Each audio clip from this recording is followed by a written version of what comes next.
Personally, I want to be an advocate actually, as a LLB, because I love the dress. But due to the financial constraints, I couldn't able to complete it. If that time, if I know about this SSP, I could have go through it,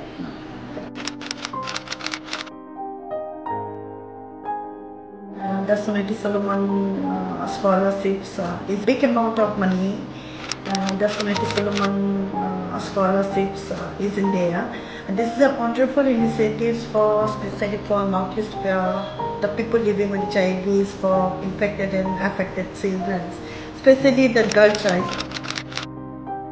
I have honored to share the room with Sumiti ma'am. When I was first become positive and I did my first viral load and CD program in the help of Sumiti in the YLCK Chennai.